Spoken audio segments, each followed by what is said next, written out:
In this video, I'm going to show you how to fix a dropped shed door. So we've got our shed here, our pride and joy, and as you can see, we've got one door up here, and obviously clearly the door on the left has dropped by about ½ inch. And the reason for that is if we open the door up, you can see it's only got these horizontal braces. Now the way to fix this door is to actually add some extra braces, some of these diagonal braces, and they're going to transfer the weight from the outside of the door back to the hinges. So your braces always go from the top back to the hinges. This door, we need to jack it up a little bit. As you can see, we can physically lift the door. So if you can lift the door yourself, you know you stand a good chance of getting it back to level. So we've positioned our diagonal brace where we want to locate it on our door. So we've made sure that we've a point here just in line with our brace, and then we're just going to try and mark the back there just to give us a reference.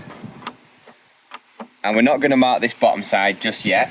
We're going to cut our top angle, that's the right angle, offer it in, and then mark the bottom. If you try and cut both at the same time, you can often risk cutting it too short. So we've marked our line on our diagonal brace now, and we're just going to take it to the entrance of the shed and cut it.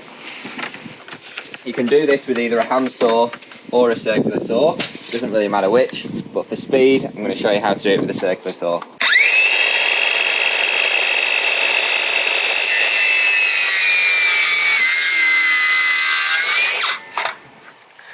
It doesn't really matter that we're not too close to our line because this is just our first rough cut. The main thing is we get the right angle. So we've offered that up, and now we need to mark our bottom end. But we also need to be aware that our door needs to lift. So we're going to lift it up. What we could do is put some packing at this bottom edge. Because we've got this post under here, we're going to screw a piece of wood to this post, lift the door up to where we want it, and then we can mark our brace accurately. So we've used this little offcut of wood here to wedge our door up. So now if we look at the top of our door, we can see that it's all in line. It's only when we've got the door where we want it that we can actually cut our brace accurately. So position our top piece there. You need to work out where your brace is going to sit along the back of the door. We're kind of going to work off these boards, so we've lined that point up with that board.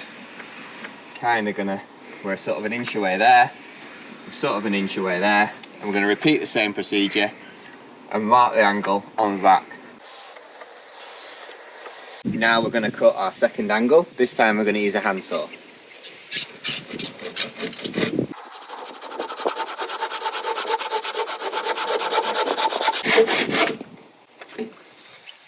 And offer this up.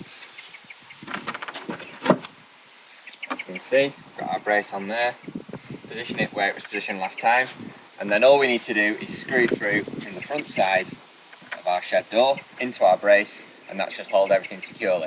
We also need to then repeat the procedure for the bottom part of the gate, and all these braces do is transfer all the weight as gravity pushes down on the top of this door back to the hinges where the door's supported. So if you've ever got a sagging door, all you need to do is add some diagonal braces. So this is how you do it properly, is you'd have your brace sitting in between these two timbers. But if you did just want to get your door braced really quickly, you could just screw your brace to these points here. But I always think it looks neater if your brace sits in between your horizontal backs.